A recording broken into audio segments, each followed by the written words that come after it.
mochilers! Sejam bem-vindos a mais um episódio do Moda na Mochila. Eu sou a Mariana Lima e hoje eu vou conversar com a Carolina Felski. A Carol é campineira, estudante de jornalismo e trabalha como assessora de imprensa na Vira Comunicação. Ela também já fez estágio como repórter digital na Caras Brasil e também numa rádio familiar e católica de Limeira. Seu interesse pela moda cresceu durante o segundo ano de faculdade e foi aí que ela embarcou no intercâmbio na Universidade de Coimbra, em Portugal. E ela também mergulhou um curso de jornalismo de moda na Fashion School de Portugal. Atualmente, um dos clientes de assessoria da Carol é o Movimento Sou de Algodão, que tem parcerias com a Casa de Criadores, e ela vai compartilhar com os mochilers uma grande oportunidade para os estudantes de moda do Brasil inteiro. Então, se você tem interesse em jornalismo de moda, assessoria de imprensa, vida em Portugal e história do algodão, pegue sua mochila e vamos viajar pela trajetória da Carolina Felski.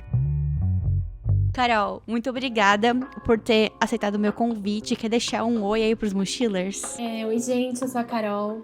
Queria agradecer a Mari também por essa oportunidade. Tava conversando com ela antes da gente começar, que eu fiquei meio insegura, porque eu sou muito nova, tô começando a trabalhar agora. Mas eu acho legal dar o meu ponto de vista de quem tá começando nessa área. E tô muito feliz pela oportunidade. Muito bem, eu gosto de conversar com pessoas de diversas partes da trajetória, até mesmo porque, como você falou, você é muito jovem, você tem 21 anos, tá no final da faculdade e tá tudo fresquinho na tua cabeça, como que foi o intercâmbio, os desafios, as conquistas.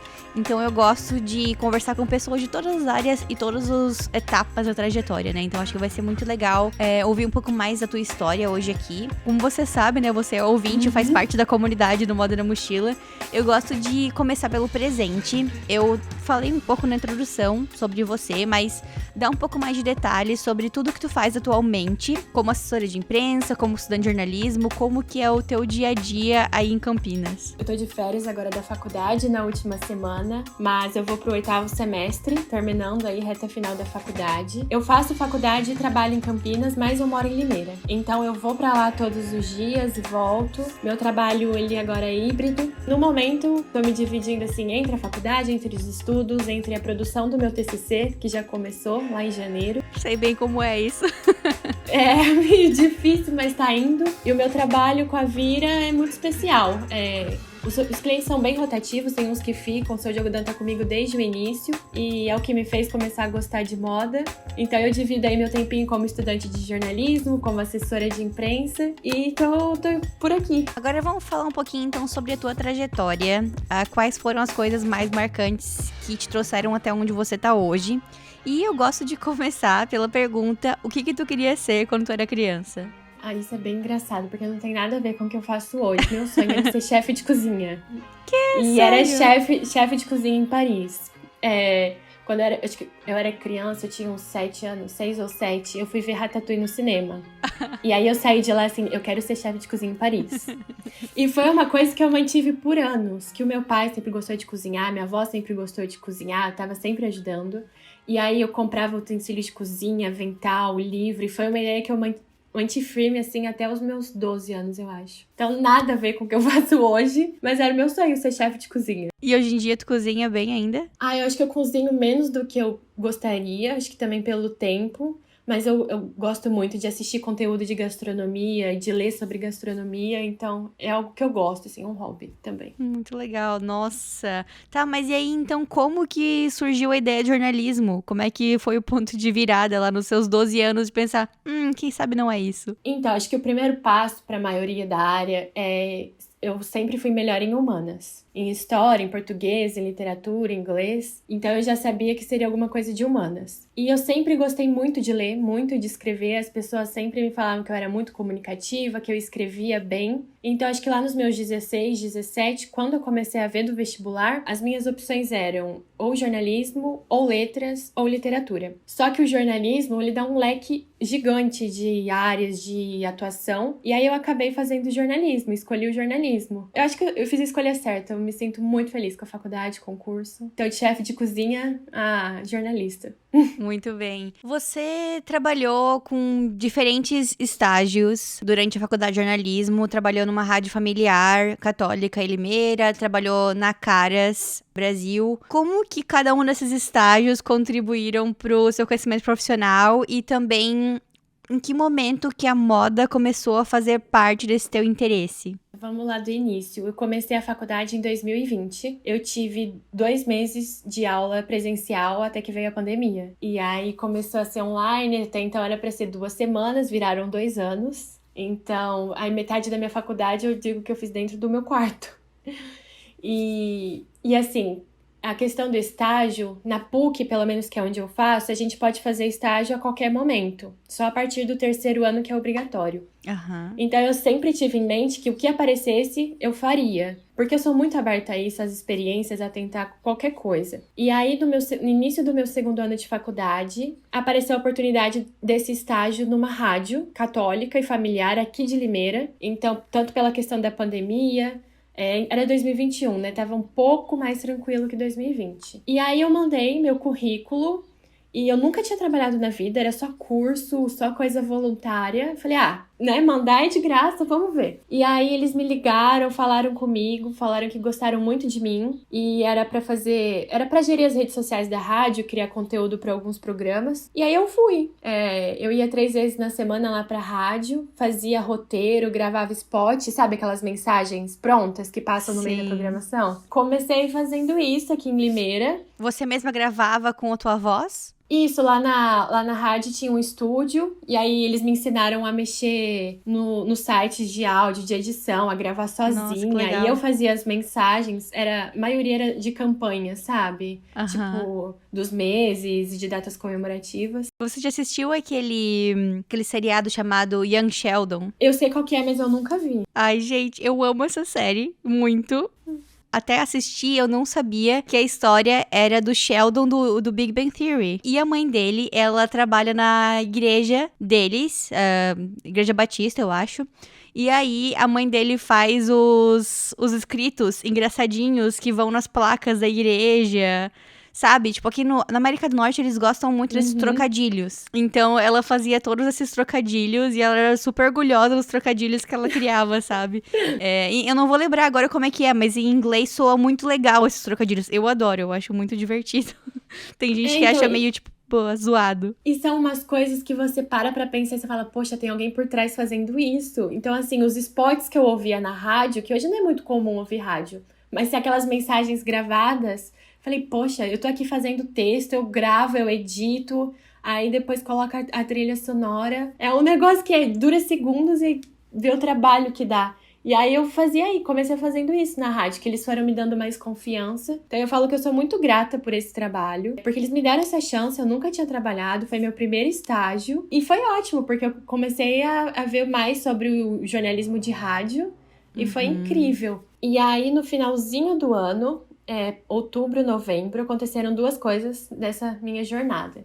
A primeira foi que apareceu essa oportunidade de estágio na Caras para ser repórter digital. E eu já estava querendo um trabalho home office, porque a faculdade já estava ficando, né, um pouco mais complicada. E eu queria testar alguma coisa nova. E aí mandei meu currículo. Quem estava de editor-chefe na época era o Marcelo Bartolomé. E aí ele falou comigo. E na época eu tinha uma página no Instagram que eu postava resenhas de livro e comecei a postar algumas coisas de moda.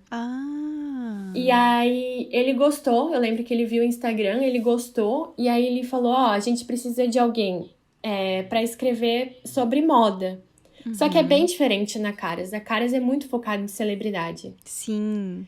Então, assim, as coisas de moda eram mais sobre alguns desfiles marcantes, sobre as roupas que os famosos usavam. E aí eu comecei com eles em dezembro. É muito interessante, porque muitas pessoas que vêm aqui falam que elas tiveram acesso a revistas de moda quando eram crianças. E isso fez com que elas gostassem de moda, né? Eu não tive muito acesso a Vogue, Elle. Eu tive acesso a Caras quando era criança. E nos também... consultórios. Nos consultórios. Eu não sei porquê, mas alguém na minha família, de certo, assinava isso. Foi daqui, sabe... foi, tipo, assinou e aí recebia por anos isso. E eu cortava tudo, fazia várias montagens, assim. Sempre gostei de fazer colagens. Eu tinha acesso a essa revista e revistas de adolescente, Capricho, Atrevida. Mas, infelizmente, eu não tinha acesso às revistas mais, tipo, Vogue, etc, né? Mas eu acho que faz muito parte também da nossa experiência como criança brasileira, né? Como tu falou, de ir no consultório e ver a caras, ver os famosos ali. Não, eu também. Vogue, Marie Claire, não fazia parte. Eu lia mais Capricho, Atrevidinha. Aí depois Atrevida, eram essas que eu lia. E aí na Caras, o meu era repórter digital. Então eu só ficava no portal, né, no site mesmo. E foi assim, era uma rotina bem louca com a Caras, mesmo sendo home office. E aí, mesmo acontecendo tudo isso com a Caras, com esse trabalho novo, estágio novo, em outubro saiu a oportunidade do intercâmbio na Universidade de Coimbra, que é uma parceria, né, que a PUC tem com diversas universidades do mundo. E eu sempre quis estudar na Universidade de Coimbra, né? O meu avô é de Coimbra. Meu avô é de Coimbra. E aí eu conheci Portugal, eu tava no último ano do ensino médio, que eu fui passar as férias com a minha família. E aí os meus primos de lá me levaram pra conhecer as universidades. Eles falavam, vem estudar aqui. O teu avô mora em Coimbra ainda ou não? Não, meu avô infelizmente já faleceu. Mas ele veio pro Brasil, né? Ele tinha 18 anos. Mas aí a gente parte da família ficou lá e tá lá até hoje. Então, eu me apaixonei quando eu conheci. E era meu plano inicial, mas por conta da pandemia não deu certo. Então, quando eu entrei na PUC, eu já sabia do intercâmbio. Eu falei, esse intercâmbio vai voltar, eu vou fazer e eu vou pra Coimbra. E aí saiu a oportunidade desse intercâmbio em outubro. E aí eu me inscrevi de novo. Só fui e falei, o que acontecer, aconteceu. E aí, beleza. E passou novembro, dezembro, aí eu na Caras. Aí, finalzinho de dezembro, saiu o resultado que eu tinha passado no intercâmbio. Aí eu tinha que ir pra lá em fevereiro e eu na Caras. Enfim, continuei na Caras esses meses. E aí, infelizmente, eu tive que sair da Caras por conta do intercâmbio. Mas também, assim, era impossível conciliar. Porque, como eu falei, a rotina era bem doida. Eram 8 horas de estágio. E basicamente, assim, a gente vê releases que a gente recebia no e-mail ou redes sociais dos famosos. E uma publicação de um famoso virava uma notinha pro portal. Então eu ficava o dia inteiro nas redes sociais. Então realmente não daria pra conciliar uma coisa e outra. Aí eu tive que deixar o estágio e ir pra Coimbra. Nossa, muito, muito legal. E eu vi também que no seu LinkedIn que você ficou em primeiro lugar no processo seletivo de jornalismo. Como que foi isso? Isso foi lá em Coimbra ou foi aí na PUC que fez você conseguir esse intercâmbio? Então, a PUC ainda estava em aulas em casa, né? A gente não tinha voltado presencial, então foi tudo online. Basicamente, para concorrer, eu tive que mandar a minha média até o momento da faculdade, né? As minhas notas. Todas têm que estar acima de 8, em todas as disciplinas, né? De 0 a 10, todas têm que estar acima de 8. Aí eu tive que escrever uma carta de intenção, por que eu gostaria de ir para aquela faculdade. Tive que falar quais disciplinas eu gostaria de fazer e por quê. E aí você manda tudo isso, eles fazem lá uma média. E aí, se eu não me engano, eram 5 vagas. Assim, para os cursos selecionados, né? Não eram todos. E aí eu acabei ficando em primeiro lugar de jornalismo. Mas isso tudo online. Então, assim, a gente esperava receber as cartas de aceite. Lá em Portugal é a carta de aceite. E aí, nossa, um mês parece um ano até receber essa carta. Mas foi tudo online. Aí a primeira etapa é a PUC, eles que escolhem os alunos. E aí a segunda etapa é a Universidade de Coimbra, que aí eles analisam se eles vão te aceitar ou não. Teve outras pessoas que foram contigo, que eram da PUC também pra Coimbra? Isso é bem louco. Teve, acho que eu e mais 5, se eu não me engano, 5 pessoas. E a gente se conheceu em reuniões online que a gente fez com o pessoal do departamento, né, de relação exterior. E aí a gente se conheceu online e decidimos morar juntos. Porque tava todo mundo sozinho, todo mundo pra mesma cidade, e a gente morou junto. Mas tinha gente de administração, direito e psicologia. Eu era a única de jornalismo. Aí a gente foi pra lá, morou junto e viramos amigos. Muito legal. E as pessoas voltaram também ou continuaram lá? Eu e 3 voltamos, e aí 2 continuaram lá. Um estendeu o intercâmbio por mais um semestre, né? Você tem essa opção. e o outro pediu transferência pra lá e ficou.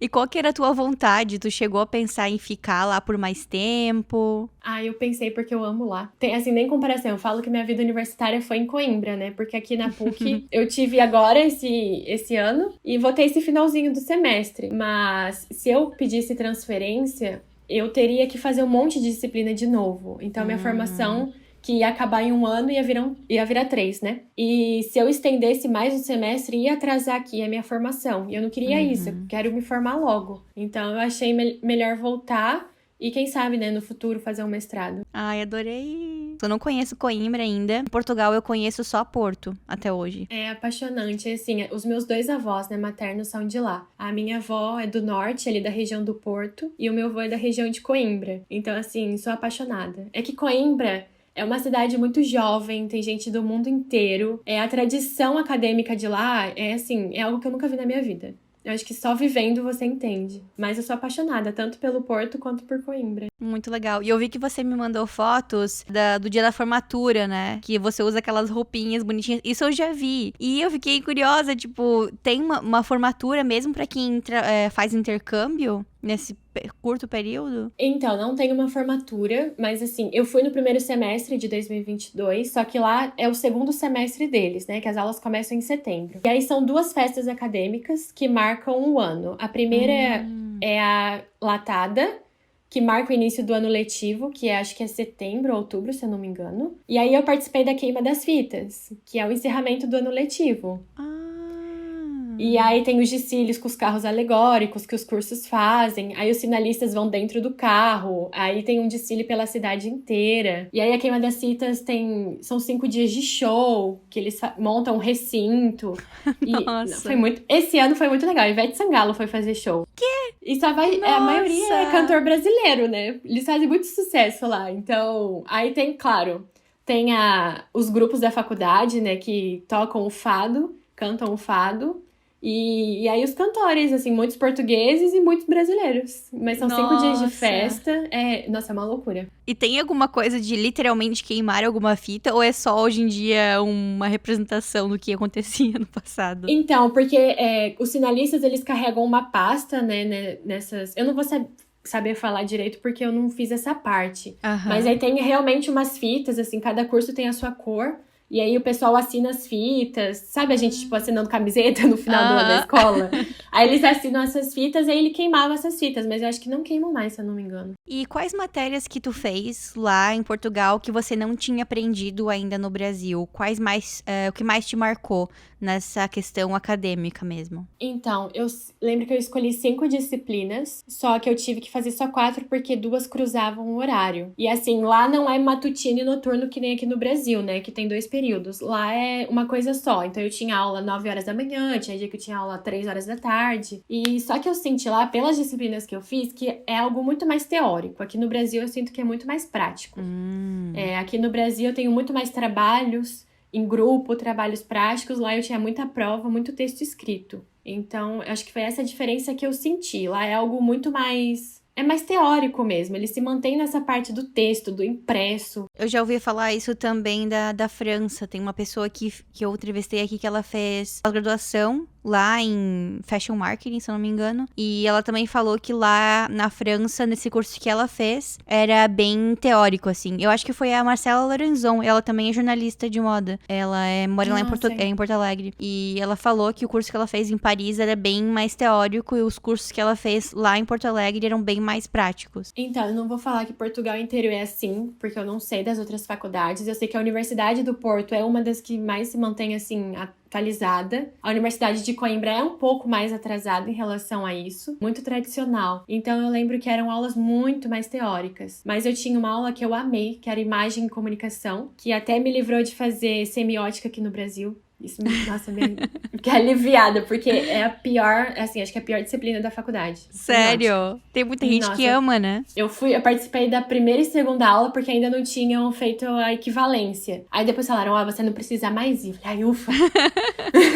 Mas eu amei, era Imagem e Comunicação lá em Coimbra. A gente estudava muito as imagens, pinturas, né, via essa comunicação mais não verbal. E aí, então, conta pra gente um pouquinho mais sobre o curso de jornalismo de moda que você fez lá. Então, como eu não tava fazendo estágio, eu só tava fazendo essas aulas, e aí eu falei, não, eu tô com muito tempo livre, preciso fazer alguma coisa, aproveitar, né, eram 6 meses. E eu entrei pra ver no site, era Fashion School, eu nem lembro como eu fiquei sabendo, eu acho que apareceu no Instagram, naqueles anúncios. E aí eu entrei e estavam com vagas abertas pro curso de jornalismo de moda. E aí, como meu interesse pela moda tinha crescido muito, né, eu comecei a me interessar mais por ler Vogue, Marie Claire, Glamour. Falei, vou tentar. Aí até falei com a minha mãe aqui no Brasil, falei, o que você acha? Ela falou, é algo que vai te acrescentar? Falei, com certeza. Aí resolvi entrar no curso. Também era online, eram aulas 2 vezes na semana. E foi muito legal, porque era um grupo pequeno. A professora era a Sara Oliveira, ela é jornalista lá em Portugal. E ela foi jornalista da Caras também, ela teve treinamento na Caras Brasil para poder trabalhar na Caras de Portugal. E foi incrível.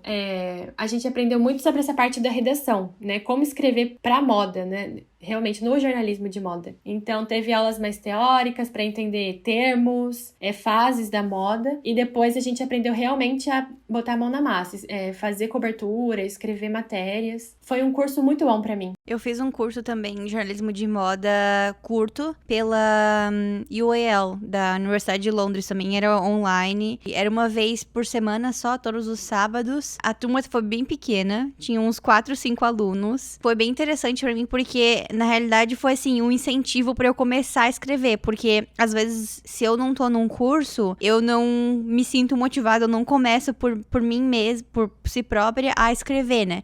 E aí, estando no curso, é uma obrigação, porque o professor passa as tarefas, os assignments, e você tem que fazer, e ele revisa. Então, essa parte foi muito legal. O professor passar essas tarefas, fazer, dar o feedback e realmente começar, né, a escrever. Mas, por ser um curso que eu fiz virtual durante a pandemia, com poucas pessoas, eu achei meio complicado porque, sei lá, parece que o professor era ao vivo, mas parece que o professor poderia estar gravando aquilo porque ninguém interagia, ninguém abria a câmera. É difícil. E aí eu ficava, gente, coitado do professor, ele tá só falando pra tipo, ninguém, sabe? Tipo, pra uma parede, porque ninguém abre a câmera, ninguém interage com ele. Mas foi muito legal, assim, pra dar esse pontapé inicial, né? Só que eu acabei não escrevendo mais nada focado em jornalismo de moda e decidi ficar um pouco mais nessa questão do business, né? Do lado do business da moda, entrevistar realmente as pessoas, continuar focada no podcast, ao invés de fazer conteúdo sobre tendências e etc. Mas quem sabe no futuro, né? Aí eu lembro que nesse curso, uma das atividades que mais me marcou, as aulas começaram junto com o Portugal Fashion, que é a semana de moda lá de Portugal. E aí eu lembro que ela passou um vídeo de um desfile, acho que era da Alexandra Moura. E aí ela pediu pra gente assistir o desfile e escrever uma matéria. Então foi a primeira vez que eu tive que ver o vídeo, tive que ver o desfile e falar, poxa, o que eu vou escrever?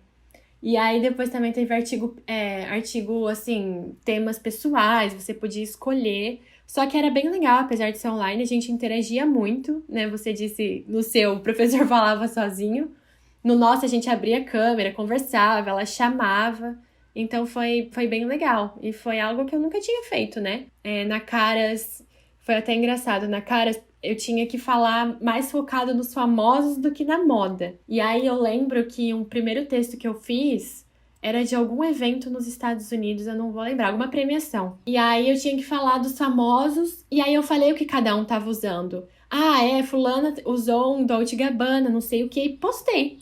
Aí deu 5 minutos, a menina, Carol, edita rápido, você não pode citar marca na Caras. Falei, ai meu Deus. Citei um monte, citei Chanel, Dolce & Gabbana, Sério? Um monte. Você tem que falar marca de alta costura. Você tem que usar termos assim, você não pode falar marca. Hoje em dia, tem algum jornalista de moda ou designer ou marca que, assim, você gostaria muito de trabalhar, que é um ídolo seu? Pode ser marca ou designer, jornalista? Olha, jornalista de moda, eu gosto muito de acompanhar a Raquel Sabino, que veio até aqui, né? Eu fiquei conhecendo ela pelo podcast. Ela tá em Londres, né? Eu adoro acompanhar ela. Eu gosto muito da Vivian Sottocorno, diretora de moda da Vogue, aqui do Brasil. Eu conheci ela num desfile no São Paulo Fashion Week do ano passado. Fui tietar, né? Falei, posso tirar uma foto com você? Você é minha ídola. E eu gosto muito do trabalho do Renner Oliveira, não sei se você conhece ele. Conheço. Editor-chefe do Nordestece. Até conheci ele online, por conta da Cotton Trip, né, do Sou de Algodão. Então, acho que são alguns dos que eu gosto de acompanhar. Mas assim, trabalhar... Eu gosto muito do que eu tô fazendo, de assessoria de imprensa, porque é bem diferente do jornalismo de moda. Eu ainda tenho que ter esse olho em tendência, no que tá acontecendo, pra produzir as pautas com os clientes. Mas eu gosto muito desse lado de assessoria. Eu acho que eu queria continuar. E também um olhar comercial, né? E eu ia te falar isso, eu gostei muito de começar a trabalhar com isso como marca, ver o marketing de influência, ver quais ações vão ser positivas para o cliente. Como que se parece o teu dia a dia como assessora de imprensa? Tua rotina, se tem uma rotina? Como eu tô a maioria dos dias na semana em home office, de manhã eu tenho a manhã livre, né? Ou eu tô na faculdade, aí eu começo a trabalhar sempre depois do almoço. Então, assim, a gente tem muitas reuniões. Com o Sou de Algodão é toda segunda-feira, 5 horas, a gente fala com eles, fala do que tá acontecendo, fala dos próximos passos. Uma vez por semestre a gente se encontra pessoalmente pra fazer uma reunião daquelas que duram horas, pra falar dos próximos passos. Só que como assessora de imprensa, assim, eu tenho que produzir as pautas, então eu tenho que fazer muito estudo de mídia, ver muito, principalmente, tendências nas redes sociais. Eu gosto muito do TikTok pra isso, pra produzir essas pautas. E aí o contato com os jornalistas é diário. Você manda a sugestão de pauta e aí a gente chama de follow-up, né? Tem que acompanhar, falar, oi, tudo bem? Não sei se você viu o que eu te mandei. E aí, assim, insiste, mas também com moderação. Então, é algo que eu fui aprendendo aos poucos. Você cria esse relacionamento com o jornalista. E é algo que eu gosto muito em assessoria de imprensa. Que eu conheci tanta gente, tanto profissional da área, tanto estilista quanto stylist, jornalista de moda. Então é um trabalho, assim, muito coletivo. Eu gosto de falar que a assessoria é muito mais coletiva do que parece. Então é uma rede, assim, de relacionamento com diversos profissionais. Você tá sempre ali em cima, de olho no que tá acontecendo, para produzir suas pautas, para conseguir essas publicações. Então é algo que eu gosto muito. Agora vamos falar então sobre o movimento Sou de Algodão, sobre um dos seus clientes. Talvez então, antes de a gente falar sobre eles, começa falando um pouquinho sobre quais tipos de áreas de clientes que você atende, porque eu sei que não é só de moda, né? Só para o pessoal entender. No momento, eu tô com esse de moda, que é o movimento Sou de Algodão. Eu também tava com clientes na área da beleza, com algumas marcas. E aí também tô com médicos tricologistas, né? Que cuidam da saúde do cabelo e que eu consigo trabalhar muito na área da beleza. Legal. Então é algo que eu descobri que eu gosto também. Gosto muito do jornalismo de beleza. É algo que eu tô sempre acompanhando também. Então é mais ou menos nessa área. Saúde, moda, beleza. E também agora eu tô com o Thiago Queiroz, que é o conhecido como Paizinho Vírgula, que é um criador de conteúdo na área da paternidade. Então é bem diverso, né? Eu acho que assim, não dá pra enjoar, porque você tá toda hora com alguma coisa diferente. Muito legal. E agora então vamos falar sobre a Sou de Algodão. Eu já fiz alguns stories algum tempo atrás falando sobre isso no perfil do Moda na Mochila, porque a Carol vai falar um pouco mais sobre isso, mas é um assunto que me interessa muito. Eles estão com uma competição aberta para estudantes de moda do Brasil inteiro. E na minha época de faculdade, de curso técnico, eu participei de vários concursos minúsculos com confecções locais da minha cidade, concursos promovidos pela Casa de Criadores. E eu acho muito interessante para minha história, porque alguns deles eu ganhei, alguns deles eu fui finalista, e alguns deles, mesmo que não aconteceu nada, no fim das contas, pra mim, eu ainda assim tinha um portfólio. Então, os concursos são uma ótima forma de construir seu portfólio, mesmo que você não esteja trabalhando na área, ou que seja difícil conseguir um estágio. Então, acho que essa é uma ótima oportunidade para você treinar na prática o que você está aprendendo no curso técnico ou na faculdade e construir o seu portfólio, né? Que é, assim, uma das coisas mais importantes para você conseguir um emprego. Vai muito além, não importa muito qual o nome da faculdade que você tá estudando, especialmente fora do Brasil, né? Porque eles não conhecem qual faculdade, quais os nomes das melhores faculdades, mas o teu portfólio é o que vai fazer você se destacar como designer fora do Brasil. Dessa convivência aí com estudantes de moda, com o movimento Sou de Algodão, Realmente é muito importante, mas tudo vale, né? Toda experiência vale pra mostrar quem você é, pra mostrar sua força de vontade no trabalho. Então conta um pouquinho pra gente sobre o que é a Soul de Algodão. Bom, a Soul de Algodão é um movimento, é uma iniciativa da Abrapa, que é a Associação Brasileira dos Produtores de Algodão. E basicamente o movimento, ele incentiva o uso da fibra brasileira, né, o algodão no caso, na criação de uma moda mais responsável e nacional. Então, o movimento tem muitas parcerias com marcas brasileiras, com estilistas brasileiros. Tá aí sempre ao lado da Casa de Criadores, né, que é o maior evento de moda autoral aqui no Brasil. E aí eles estão presentes nas semanas de moda, na São Paulo Fashion Week. Foi com eles que eu participei da minha primeira semana de moda, como assessora de imprensa. Foi uma experiência incrível. E eles fazem muito esse incentivo a gente usar essa moda que é produzida aqui no Brasil, que valoriza a fibra, que valoriza a natureza, que valoriza quem fez. Então, são diversas ações na mídia, no campo, com os estilistas, para valorizar realmente essa moda nacional. Tu tinha falado ali sobre uma Cotton Trip. O que foi isso? Então, a Cotton Trip é um evento promovido pela Soul de Algodão, né, pela Abrapa. São vários dias, cada dia com um público diferente. Eu tô mais envolvida com 2 dias, que é os jornalistas de moda e os influenciadores, mas vão jornalistas de agro, vai o pessoal das empresas. Basicamente, é lá em Brasília. A gente trabalha muito com a fazenda da Pamplona, que é em Goiás, que é onde tem essa produção de algodão. E é para levar os jornalistas para o campo, para eles saberem como que começa, né, a roupa de algodão, como que ela surge. Então, mostra desde o início, desde a plantação. Eles falam muito com os produtores, eles veem realmente as etapas que o algodão passa para virar um tecido. Se a gente não vê, a gente não sabe como funciona. Aconteceu em julho, esse ano, no início do mês. E aí eu até comentei do Renner, ele foi um dos jornalistas que foi pra lá. A Isa Redes, do Estilo The Look, também foi. E eles voltam, assim, maravilhados. Primeiro porque o campo de algodão é uma coisa linda. E segundo que eles descobrem como que é feita uma camiseta, por exemplo. Eles não faziam ideia. E como que ter essa produção responsável e nacional é muito importante pra moda. É muito importante esse processo de educação, né, e de aprendizado do jornalista de moda também, porque era um pensamento que eu tinha quando eu era adolescente. Eu pensei em... Pra quem não sabe aqui, eu já falei algumas vezes que quando eu tava lá no processo de escolha da faculdade, eu fiquei em dúvida se eu iria fazer jornalismo ou moda, porque eu queria trabalhar como jornalista de moda. E aí eu pensei, bom, vou começar a fazer um curso técnico de moda primeiro, pra eu aprender sobre moda, pra eu saber o que eu tô falando, e aí depois eu faço jornalismo pra aprender como falar sobre o que eu aprendi no curso técnico. Acabou que eu me apaixonei pelo design e continuei estudando moda, e 10 anos depois de finalizar a faculdade, tô aqui agora voltando pra essa área da comunicação, né? E eu tenho aqui atrás do meu computador o texto Anti-Fashion Manifesto da Lee Edelcourt. Em um dos períodos desse texto, ela fala muito sobre isso, que tem muitos jornalistas de moda que não se preocupam em saber dos termos técnicos de moda e aí acabam falando besteira, né? Então, eu acho muito legal esses programas, né, que estão aí educando jornalistas para eles saberem o técnico também, e não só como falar bonito sobre alguma coisa, né? Ainda nessa linha aí da Cotton Trip, uma das coisas que a gente fala também lá é da questão do Sou ABR, que é uma iniciativa da Abrapa também, de peças rastreáveis.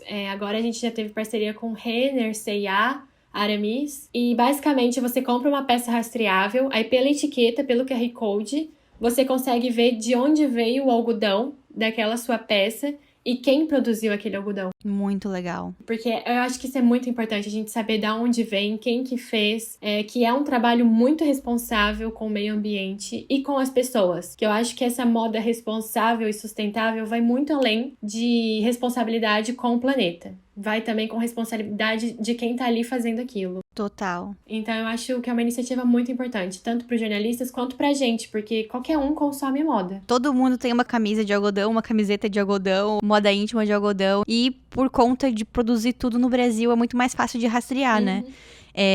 Quando a gente parte para produtos que são algodão que vem da Ásia, já se torna muito mais difícil de rastrear. Eu falo por experiência própria. Teve até uma vez uma história, eu trabalhava nessa empresa como designer de acessórios e muitos dos produtos eram feitos com algodão e toda a produção era feita na Ásia. E aí surgiu uma denúncia de que existe uma região na China, numa região que as pessoas vivem numa condição muito ruim de trabalho e que elas também são forçadas a não terem a religião delas. Então foi uma situação bem complicada, até posso procurar alguns artigos sobre isso, agora não vou lembrar qual que é a história completa. Quando essa notícia saiu na mídia, o meu chefe fez uma reunião com a empresa, né, era uma empresa pequena, e explicou sobre essa situação e ele começou a mandar contratos para as fábricas que a gente estava trabalhando lá, para eles confirmarem que o nosso algodão não vinha dessa região. Só que, o que acontece? As fábricas chinesas se recusaram a assinar isso.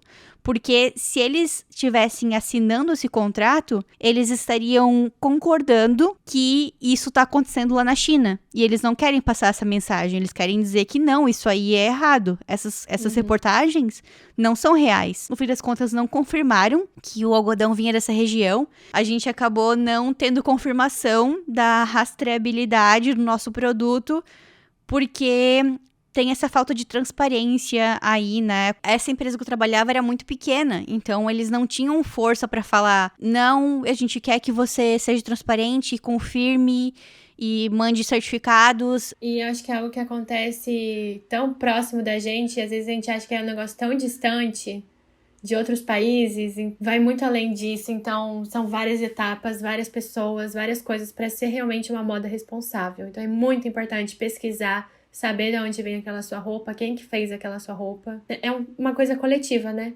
Pra gente conseguir aí essa moda responsável como maioria. Vamos falar então sobre o concurso.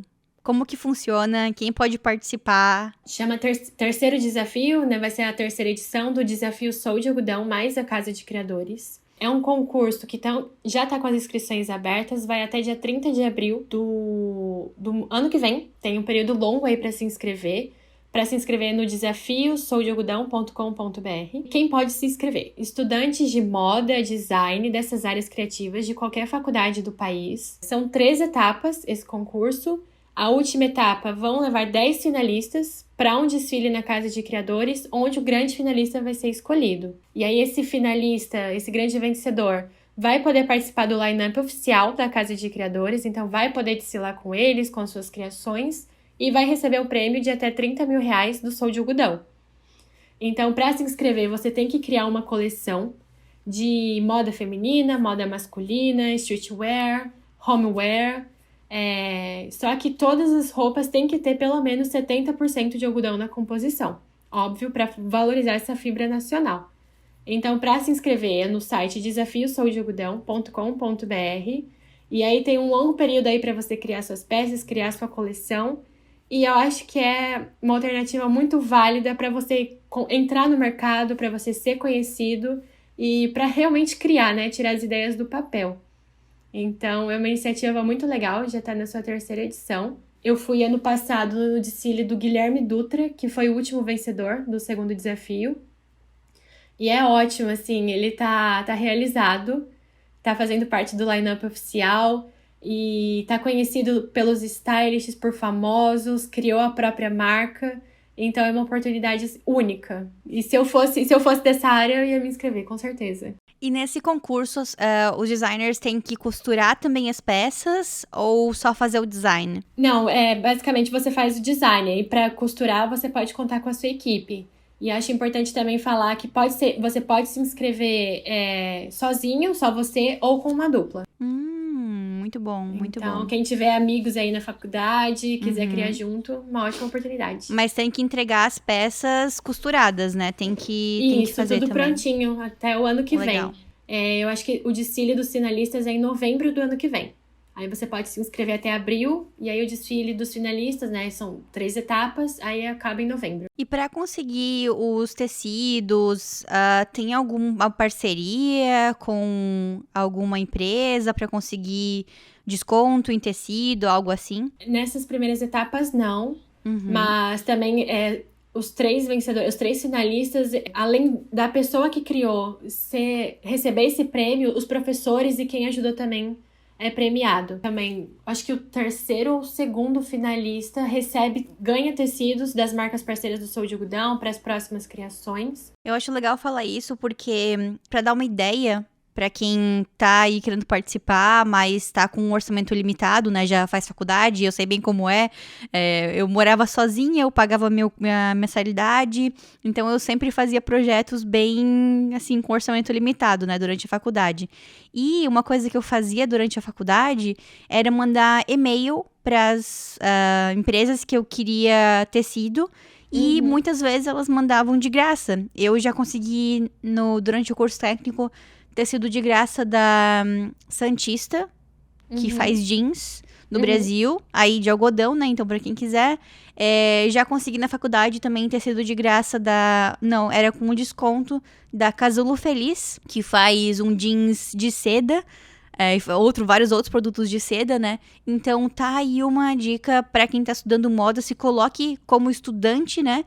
Tenha ali a humildade de perguntar, pedir desconto, pedir tecido, não tenha vergonha, que muitas empresas fazem isso com todo, assim, super abertas.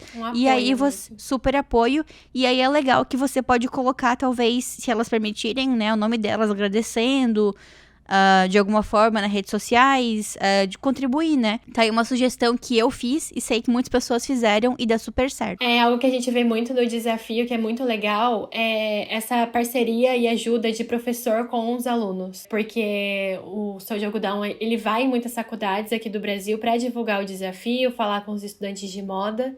Então, é algo que os professores gostam muito e eles ajudam os alunos. Então, isso é muito legal de ver. Carol, tem uma pergunta que eu faço aqui, que talvez seja muito cedo pra tua história, mas eu vou perguntar mesmo assim, que é a seguinte pergunta. Se você pudesse voltar atrás, tem alguma coisa que você gostaria de ter feito, queria te ajudado a chegar ainda mais longe, ou ter passado por esse período de intercâmbio com um pouco mais de tranquilidade? Não sei, eu acho que eu teria aproveitado mais meu tempo, talvez no ensino médio ou antes do começo da faculdade, para fazer outros cursos. Que eu acho que eu só descobri a importância de cursos extracurriculares na faculdade mesmo. E aí é mais difícil eu fazer. Então eu acho que eu aproveitaria meu tempo para isso. Eu acho que eu faria isso. Na faculdade eu cheguei a fazer um de espanhol no primeiro ano. E aí depois aproveitei meu tempinho em Coimbra para fazer um de jornalismo de moda. Eu queria fazer um de jornalismo de moda também com o pessoal da Harper's Bazaar. Mas assim, impossível conciliar agora com a faculdade, com o estágio. Então eu acho que eu aproveitaria esse tempo para curso mesmo. Eu acho muito importante. Eu achei ótima essa dica. E no meu período de ensino médio, eu não tinha tanto tempo livre porque eu fazia curso técnico de moda também. Então eu ficava o dia inteiro no Senai. E à noite fazia esse trabalho e estudava para as provas, né? Mas uma coisa que eu gostaria de ter feito, que eu não fiz no ensino médio, foi de começar a ter projetos pessoais, como que eu tenho hoje, nesse período. Então, eu gostaria de ter começado o meu blog de moda nessa época, ou começado, talvez, a empreender, fazer...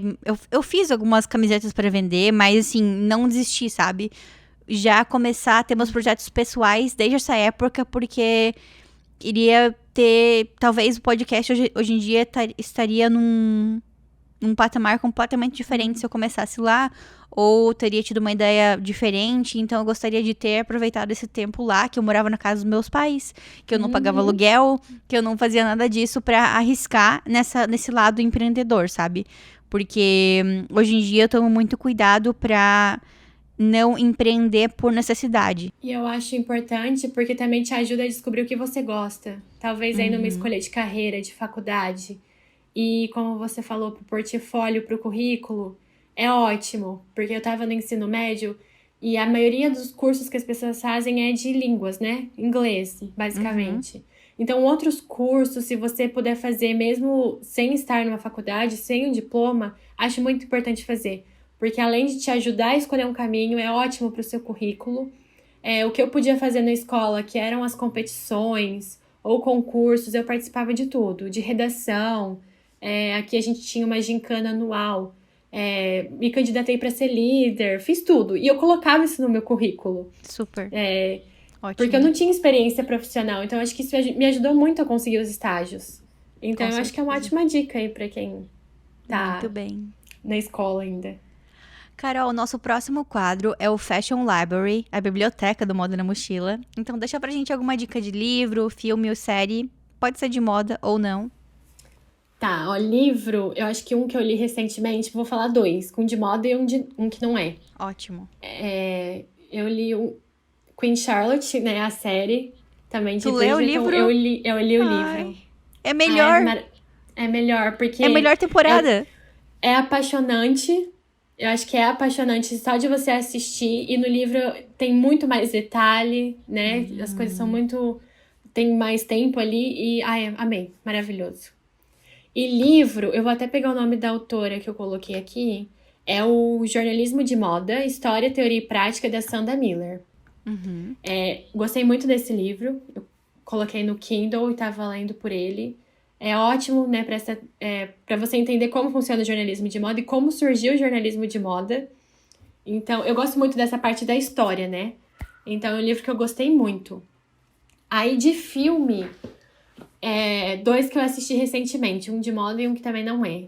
Não sei se você viu Miss Maisel Goes to Paris.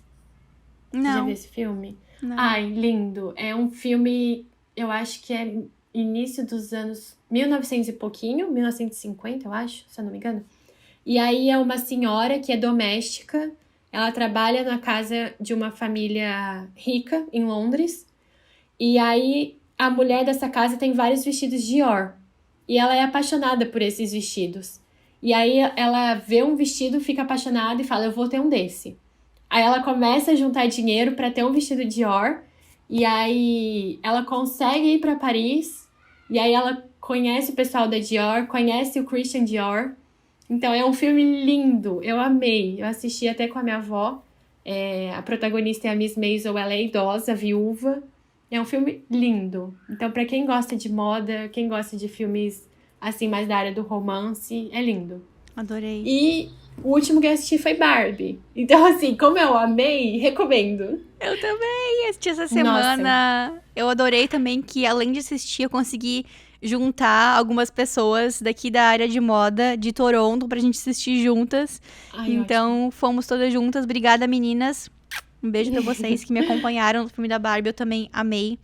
E agora eu já quero assistir de novo. Então, eu assisti sábado passado e vou amanhã de novo, que eu quero ir com a minha mãe. Eu falei, não, você tem que ver esse filme. Porque eu cresci brincando de Barbie. Era a minha brincadeira favorita. Eu passava, assim, horas sozinha ali no meu mundinho com as Barbies, com as roupas das Barbies. Então, eu me emocionei muito. Eu acho que é um filme muito engraçado, muito inteligente e muito emocionante. Muito. Então, assim, muito bem. Quem puder assistir, também recomendo muito. Perfeito. O nosso próximo quadro é pra onde que você levaria sua mochila? Fala pra gente as suas 3 cidades favoritas. Uma cidade pra trabalhar, uma pra visitar e outra pra se aposentar. Olha, é muito difícil escolher 3. Eu acho que viajar é a coisa que eu mais gosto de fazer. Então, uma primeira pra trabalhar, aí vai ter que ser 2, eu acho. Como eu gostaria muito de poder voltar pra Portugal, acho que Lisboa. Acho que a área da moda tá crescendo muito lá. Estão fazendo trabalhos muito legais, tanto no jornalismo quanto no PR, né? E Barcelona, eu sou apaixonada. Acho que é uma cidade que eu iria, assim, sem pensar pra trabalhar. Pra visitar? Eu acho que o meu top 1 no momento é a Grécia. E aí eu queria ir pra Milos, ilha, no Mar Egeu. Tá na minha meta aí. Quero muito conhecer a Grécia. Muito bem. E a última pra se aposentar. Eu gostaria muito de me aposentar na praia. Então, acho que assim, Cascais, ótimo pra me aposentar. Nazaré, alguma praia. Muito bem, muito bem. Carol, muito obrigada por ter participado. Adorei conhecer mais a tua história e já tô aqui na expectativa, curiosa para os próximos passos, para te acompanhar. Quem sabe daqui a alguns anos a gente faz um outro episódio, vai que está em outro país, não sei, né? Só aqui jogando ideias para o universo. Eu jogo pro universo, também jogo. Não, eu que agradeço muito a oportunidade. É ótimo a gente ver a nossa trajetória. E aí eu vejo a importância de estar envolvida com vários projetos e tentar todas as oportunidades que aparecem. Então eu sou muito nova, mas eu acho que eu já fiz várias coisas para descobrir o que eu gosto e mostrar o meu trabalho, mostrar que eu tô aqui. Então eu agradeço muito a oportunidade, adoro fazer parte dessa comunidade do Moda na Mochila. Tô sempre ali acompanhando o grupo, as redes sociais, ouvindo os episódios. Então muito obrigada pela oportunidade. Eu que agradeço. Eu também vou deixar aqui dica de 2 outros episódios que eu fiz com jornalistas de moda. O primeiro, como você já citou, a Raquel Sabino. Ela mora em Londres e é o episódio 65.